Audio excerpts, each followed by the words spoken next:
बिस्मिल्लाहिर्रहमानिर्रहीम। अस्सलामु अलैकुम वरहमतुल्लाहि वबरकातुहू। जी नाज़रीन, आप देख रहे हैं हमारा यूट्यूब चैनल एक कौम एक आवाज़। आज मैं आपको बताऊंगा किसी के दिल में अपनी उल्फत और मोहब्बत पैदा करने का बेहतरीन नुस्खा। नाज़रीन, बहुत से लोगों की ये ख्वाहिश थी कि उनको किसी के दिल में अपनी उल्फत और मोहब्बत पैदा करने के लिए कोई वजीफा या अमल बताया जाए, तो सोचा आज उनकी ख्वाहिश को पूरा कर दिया जाए। तो आज हम आपके लिए लाए हैं किसी के दिल में अपनी उल्फत और मोहब्बत पैदा करने का बेहतरीन नुस्खा। लेकिन नाज़रीन, आपने वजीफा करते वक्त इस बात का खास तौर पर ख्याल रखना है कि जिस तरह हर दवा इसी वक्त असर अंदाज होती है और शिफा का सबब बनती है, जब इसके साथ परहेज भी किया जाए। अगर परहेज ना हो और दवा पर दवा खाते चले जाएं तो इससे बीमारियां तो दूर नहीं होती, अलबत्ता बंदा खुद अपनों से दूर होकर कब्र की आगोश में चले जाता है। इसी तरह अगर महज वज़ाइफ पर जोर हो और दीगर फ़राइज़ और वाजिबात और सुनन वगैरह से गफलत बरती जाए और गुनाहों से अपने दामन को ना बचाया जाए तो इन वज़ाइफ से फ़ायदा उठाना मुश्किल होगा।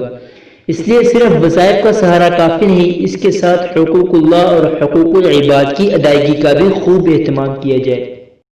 वीडियो को शुरू करने से पहले आपसे एक रिक्वेस्ट है, अगर आपने हमारा यूट्यूब चैनल एक कौम एक आवाज़ को अभी तक सब्सक्राइब नहीं किया तो उसको सब्सक्राइब करें और बेल नोटिफिकेशन पर क्लिक कर दें ताकि आपको हमारी आने वाली हर वीडियो मिल सके। और अगर आपको ये वीडियो पसंद आए तो इसको लाइक और शेयर करें। शुक्रिया। किसी के दिल में अपनी उल्फत और मोहब्बत पैदा करने और खानदानी नाइत्तेफाकी को दूर करने के लिए बेहतरीन वजीफा।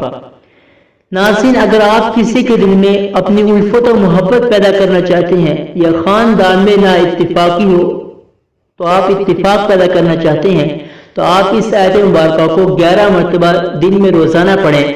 इंशाअल्लाह ताला बहुत जल्द आपको अपने मकसद में कामयाबी हासिल होगी।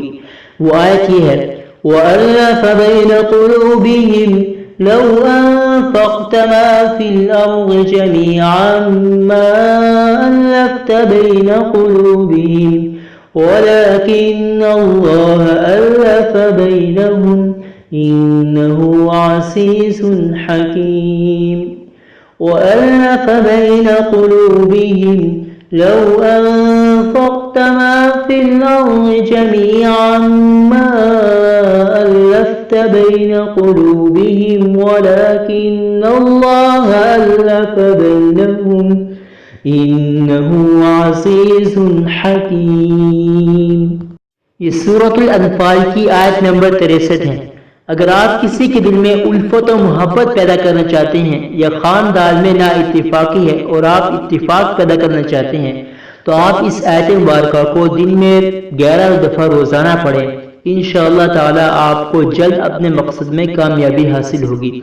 उम्मीद करता हूँ आपको आज की वीडियो पसंद आई होगी। अगर वीडियो पसंद आई है तो इसको लाइक करें, चैनल को सब्सक्राइब करें। मिलते हैं अगली वीडियो के साथ, तब तक के लिए अल्लाह हाफिज़।